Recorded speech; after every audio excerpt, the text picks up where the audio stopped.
Welcome to Shanti Peace for Mathematics. In my previous video, we have talked about the different transformation such as translation transformation. The translation transformation is defined as f of z is equal to z plus a, where a is a non-zero complex constant which transform from one place to another place. How much will be depends on this value of a, which is a complex number. The another transformation we have seen that it is a rotation, that is a into z, where a is all complex number, complex constant, and it will depends on the value of a, for which it is a rotation or a magnification is there. Suppose this number a is of the form small a power I theta 1, then the value of a is depends how much stretching is there, and theta 1 is depends on how much rotation will be there. And the combination of both this transformation that we have seen by a linear transformation, that is of the form az plus b, where a is non-zero and a and b both of them are a complex constant, and it is a composition of all the this transformation that we have studied, that is it is a translation is also there, its rotation and the scaling or magnification is there. Now in this lecture we are talking about another transformation. It's called the bilinear transformation. The bilinear transformation also have some another names. It's also named as a linear fractional transformation, or it's also known as a Mobius transformation. Here there is a two dots on O. They write this is the Mobius transformation or bilinear transformation or a linear fractional transformation. Now this linear fractional transformation is also suggest the what kind of this transformation is. So this transformation is of the form az plus b upon cz plus b, where this AD minus BC is non-zero. Now why this is linear fractional? Because the numerator is a linear transformation, denominator is also linear transformation, and it is a fraction of two linear transformations. That's why it is called linear fractional transformation. Now the question is why this is known as a bilinear transformation. So for that, let us try to simplify this expression. If you write down this is as a w is equal to az plus b upon cz plus b, and if you just multiply both side by cz plus b, you will have w into cz plus b equal to az plus b. If you write down this expression into the one side, then it is c into wz plus wd minus az minus b equal to 0, and that can be written as capital A into wz plus b into w plus c into z plus d equal to 0, and this expression is linear in both w and z variable. There are two variables involved in this equation and both of them are a linear variable, so that's why it is known as a bilinear transformation. Now the next question one should ask is why this condition is given as in this transformation, that is AD minus BC is non-zero. Let us try to explain you that. Here if you consider this AD minus BC is 0, then what will happen? The W we have it is AZ plus B upon CZ plus B. If you common out A from the numerator, you will have it is Z plus B by A, and in the denominator if you common out C, then it is Z plus D by C you will have, and from this you just note that we can write this is as AD equal to BC, and this AD equal to BC we can write as B upon A is same as D upon C. So that means this quantity is the same as this quantity, so that's why these two quantities are cancelled out and you will left with the A by C, which is a constant number. That means if this AD minus BC is 0, then this transformation is converted into the constant transformation, and we are not interested to calculate what is the constant transformation, and so that's why this condition is must be there, that is AD minus BC is non-zero if you want that this transformation become a bilinear transformation. So that's why that condition is given here. Now the first obvious question that you can note is this bilinear transformation is actually a composition of translation, rotation, magnification and the inversion transformation. Let us try to see that is as. So the question is, or the statement I can make is, prove that bilinear transformation is composition of translation, rotation, magnification and inversion transformation. To prove this, let us consider T of Z will be the bilinear transformation which is of the form AZ plus B upon CZ plus B with condition AD minus BC is non-zero for bilinear transformation that you have. To prove this one, I need two cases here. The case one where the C is 0. If C is 0, that means this term is 0. So you will have dz you can write as A upon dz plus B upon D. And this is nothing but the linear transformation. This is a linear transformation. So that's why this linear transformation is a composition of translation and the rotation that we already proved in my previous one of the lecture. So that's why in that case, if C is 0, it is the composition of the translation, rotation and the magnification. You consider the case 2 here, that is if C is not equal to 0. If C is not equal to 0, then I am defining some of the transformation here. The first transformation that I am defining as a T1 of Z. T1 of Z I am defining is Z plus B by C. T2 of Z that we can define as 1 by Z. T3 of Z we can define as BC minus AD upon C square into Z. And T4 of Z we can define as Z plus A by C. Now let us note what will be this T4 composition with T3 composition or T2 composition of T1 of Z. What will be this? Let us simplify that. Now T1 is this Z plus D by C. So we'll use that one here. That is T4 composed with T3 composed with T2 of Z plus D by C. And T2 transformation is 1 upon Z. So that is inversion of that. That is T4 composed with T3 will be 1 upon Z plus D by C.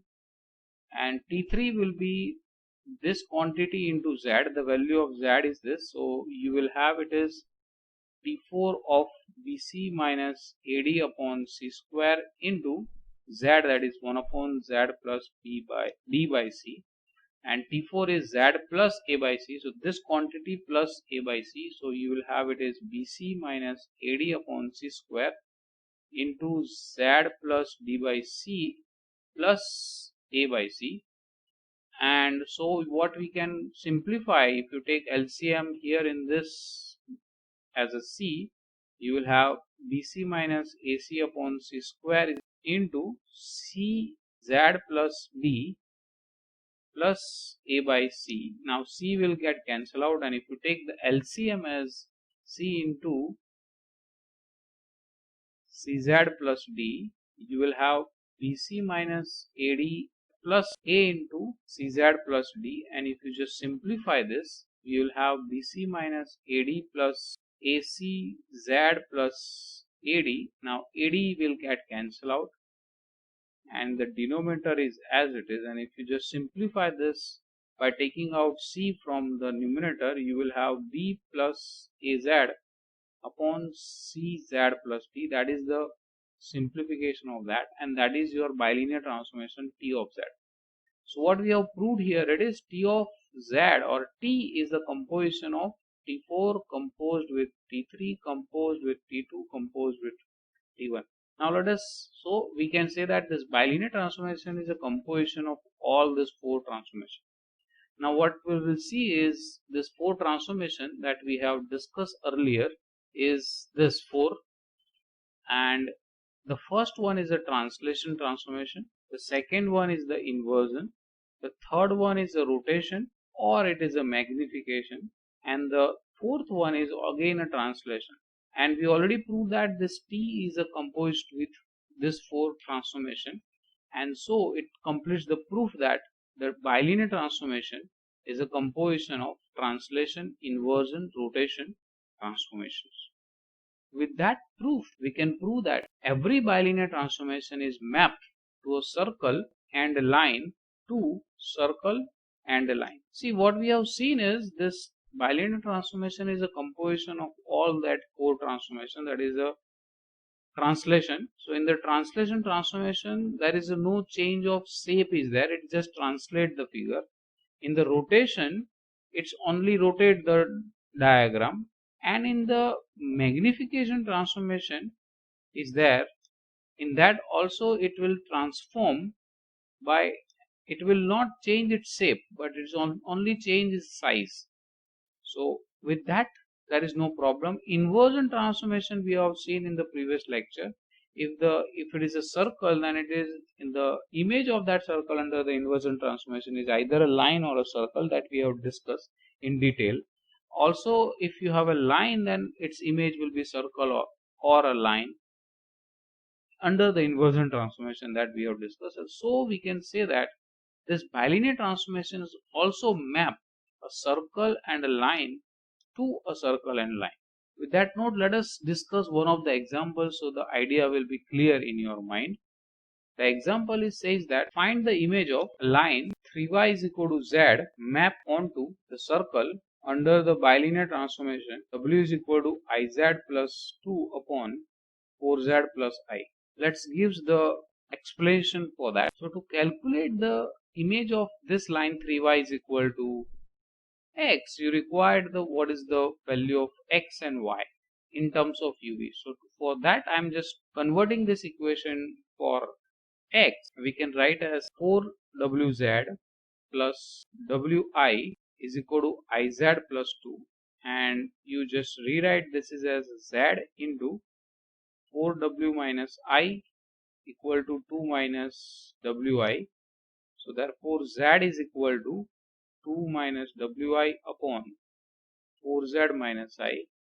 And if you can write down, this is its real and imaginary part as x plus iy of z, and for w I can write as u plus iv into I upon 4 into u plus iv minus I. And if you just multiply and divide by the denominator's conjugate, so we'll have it as a 4u minus I 4v minus 1 upon 4u minus I into 4v minus 1. This is nothing but the 2 minus u I plus v into 4u minus I v minus 1 upon 4u square plus 4v minus 1 square.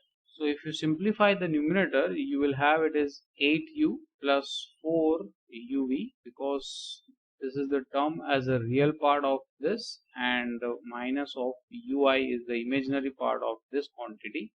So this 2 plus v is multiplied to 4u, and this ui is multiplied to this quantity. We will have it as a plus I square, so it is a minus, so it is minus inside bracket u multiplied to that, it is a 4u and minus u plus the terms with the I.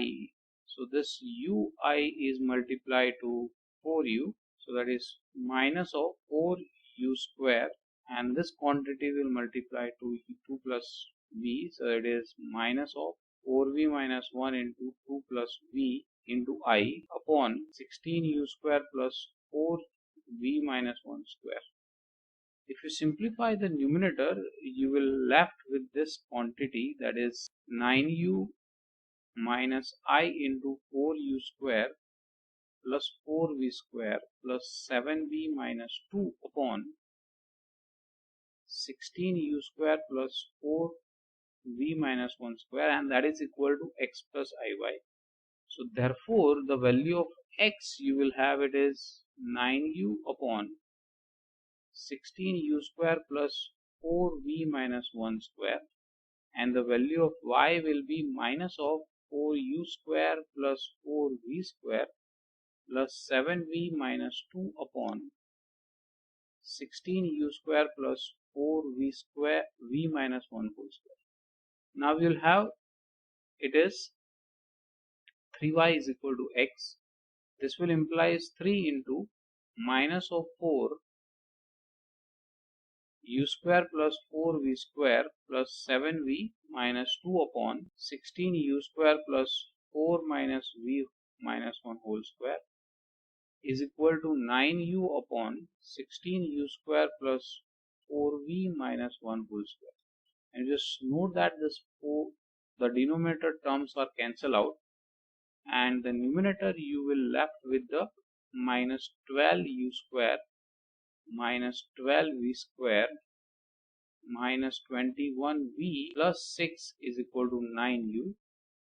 Hence this is implies you will left with u square plus v square plus 3 by 4u plus 7 by 4v minus 1 by 2 equal to 0.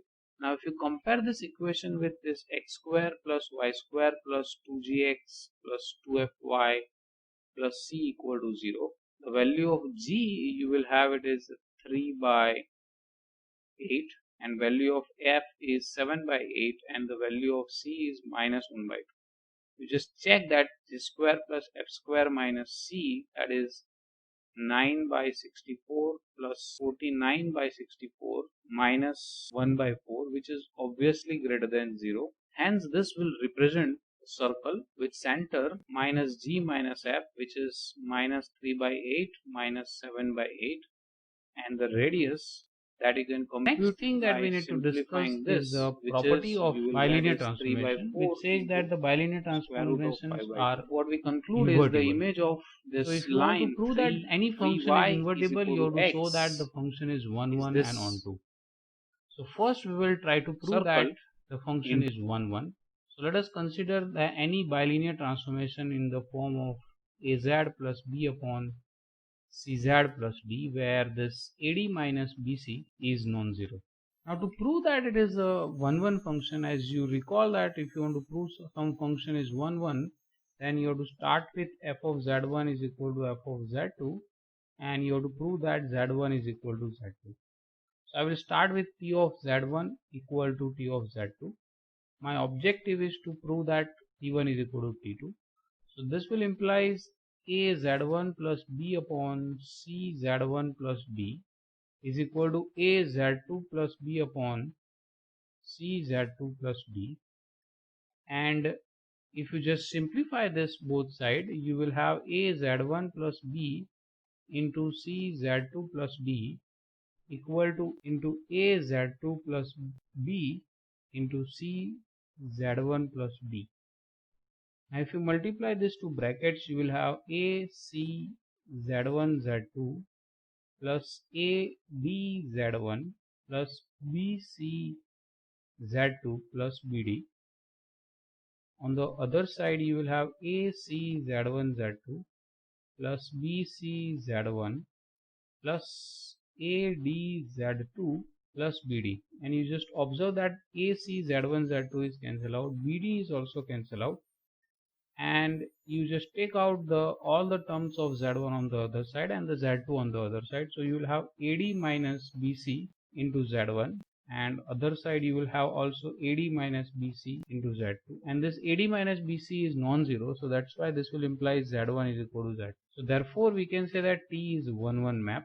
Now to prove that t is onto, so if you want to prove that any function is onto, for that you need to do that, you have to prove that for every y in y, if you have a function f from x to y, if you want to show that this function is onto map, then you have to prove that for every y in y there exists x in x such that f of x is equal to y. So here the function t is from c to c, which is defined as t of z is equal to az plus b upon cz plus d. If I can say this is w, so for every w belongs to c, I need to calculate what will be the value of z. So I am starting with w is equal to az plus b upon cz plus d. This will implies that wcz plus wd equal to AZ plus B, and from that we can write as WCZ minus AZ equal to B minus WD, which we can write as Z is equal to B minus WD upon WC minus A, which is the value. So I can say that for every W belongs to C, there exists a Z, which is this value, B minus WD upon WC minus A, which is in C, such that T of Z is equal to W. That we can easily see. So therefore what we can say is T is an onto map, and hence T is invertible. Now since T is invertible, what will be the inverse of T? And the inverse of T we have already calculated using this. So here we can say that T inverse of W is minus WD plus B upon AC minus A. This is the inverse, and also we can say that here also we can say that AD minus BC is non-zero. Hence we can say that the inverse of bilinear transformation is also a bilinear transformation. That we conclude from this. Let us discuss the next result, that is the composition of a two bilinear transformation is again a bilinear transformation. Let us write this as a property that prove that the composition of two bilinear transformation is bilinear transformation. Let us try to discuss the proof for this. Composition of two bilinear transformation. I will start with the two bilinear transformation. One of them I just say it is P of Z, which is AZ plus B upon CZ plus B, which is AD minus BC is not equal to 0. Another transformation I am defining as S of Z, which is PZ plus Q upon RZ plus S, where PS minus QR is not equal to 0. Now we have to prove that the composition of these two transformations. So I will start with SOT of Z. How to prove that it is a bilinear. So what is S of T of Z? What is T of Z? We have it is AZ plus B upon CZ plus B, and S of Z, instead of Z we have this value, this whole value. So that is P into AZ plus B upon CZ plus D plus Q upon R into AZ plus B upon CZ plus D plus S. And if you simplify this, what you will get is P into AZ plus B plus Q into CZ plus B upon R into AZ plus B plus S into CZ plus D, and this in the denominator CZ plus D is the cancel out with the numerator and the denominator, and you just simplify this further. This is A P into A plus Q C into Z plus P into B plus Q into D upon RA plus SC into Z plus RB plus SD you will have. Now this is of the form AZ plus B upon CZ plus D. Now remain, so it is in the form of a linear fractional, but here we need to prove that this AD minus BC is non-zero. This is our objective, this is our claim to prove it. If we can prove that, we can say that this composition of this two bilinear transformation is a bilinear. So what is A? Let us try to simplify that. That is PA minus plus QC into RB plus SB, that is AD. This is the value of A, this will be the value of B, minus B, that is this value. We have PB plus QD, and RA plus SC you will have. You simplify this expression and verify that this value will become AD minus BC into PS minus QR. That you can verify easily. So you can verify this by yourself, and then what will be the things you will have? It is non-zero, because AD minus BC is non-zero, PS minus QR is also non-zero. Hence we can say that this SOT is a bilinear transformation, and one can also show that TOS in the similar manner is also bilinear transformation. Hence, what we can say from this is the composition of two bilinear transformation is again a bilinear transformation. Now the next thing that we have to discuss is composition of a two bilinear transformation is not commutative. That means you cannot write T1 O T2 is equal to T2 O T1. Both of them are different. Let us see this as by example. So if I have a bilinear transformation as Z upon Z plus 1 and T2 of Z is equal to Z plus 2 upon Z plus 3. We'll start with the T1 of T2 of Z. We'll have T2 will be Z plus 2 upon Z plus 3, which is same as by applying this map, it is a Z, that is Z plus 2 upon Z plus 3 upon Z plus 2 upon Z plus 3 plus 1. So if you take Z plus 3 as LCM, you will have Z plus 2 upon Z plus 2 plus Z plus 3. So that's why it is Z plus 2 upon 2Z plus 5. On the other side, T2 or T1 of Z, now this is T2 of T1 is there, so it is Z upon Z plus 1. Now T2, if you apply the T2 map is this much, so it is Z upon Z plus 1 plus 2 upon Z plus 1 plus 3. If you take the LCM as Z plus 1, you will have Z plus 2 into Z plus 1 upon Z plus 3 into Z plus 1. So if you simplify, this is 3Z plus 2 upon it is 4Z plus 3, and this quantities are not equal. So that's why this quantity is not equal to this one. So that's why we can say that T1 O Z T2 is not equal to T2 O T1. That means this composition is not commutative in that manner. Next thing that we have discussed is a fixed point, the property of bilinear transformation as a fixed point. Also it is known as an invariant point. Now what do you mean by fixed point or invariant point? The word itself suggests you something. It is invariant, so that means something is not changing, it is a fix. If you want to say that Z0 is the point which is a fixed point, if you want to say, then if you apply a function onto it, it will gives you a same value. That means all those points where f of Z0 is equal to Z0, then Z0 it's called the fixed point of the function f of Z. For example, if you have given f of Z is equal to 1 upon Z, the question is to calculate what will be the fixed points or invariant points of this function. So for that I need to start with f of Z is equal to Z, which implies 1 upon Z is equal to Z, which implies Z square minus 1 equal to 0, which implies Z will be plus or minus 1. That means the fixed points of this 1 upon Z are plus or minus 1. Let's have another example. F of Z is equal to Z bar. So let us say if f of Z is equal to Z bar, then you need to have Z bar is equal to Z. Hence you will have it is x minus iy is equal to x plus iy. X will get cancelled, so you will have y will be 0. That means the fixed point of this f of Z is equal to Z bar are all the points which are on x-axis.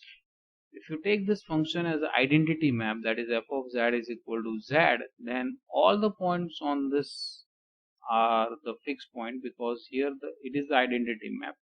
For example, if you consider f of Z is equal to Z plus 2, then there are no points as a fixed point. Now, what is the relation of a fixed point with the bilinear transformation? So that we can discuss here to prove that every bilinear transformation has at most two invariant point or a fixed. This bilinear transformation is except identity map. So if you not include in bilinear transformation as an identity map, then every bilinear transformation has at most two fixed points, not more than that. So to calculate as a fixed point, you will start with f t of Z is equal to Z, where t of Z we know it is a bilinear transformation, that is az plus b upon cz plus d equal to Z, where ad minus bc is non-zero. So if you simplify that, this is az plus b is equal to cz square plus dz, and if you just write down, this is in the quadratic form, that is cz square plus d minus az minus b equal to 0, and this is a quadratic equation in terms of z. So this equation has at most two roots. Since this equation has at most two roots, there are maximum possibilities of fixed points are 2. That means we can say that every bilinear transformation has at most two fixed points except the identity map. The identity map has infinitely many fixed points. Now there are other properties of bilinear transformations are there that we will discuss in next coming video. Here in this lecture, let us recall what we have discussed. In this lecture we have discussed that the bilinear transformation. The bilinear transformation is defined as az plus b upon cz plus b, where this AD minus BC is non-zero. We have proved that why this condition is required, also why we have seen that it is a bilinear transformation, why it is known as a linear fractional transform. We also proved that this bilinear transformation is a composition of translation, rotation, magnification and inversion. We also proved that the bilinear transformation is transform line to circle or a line, or a circle is transforming to line or a circle.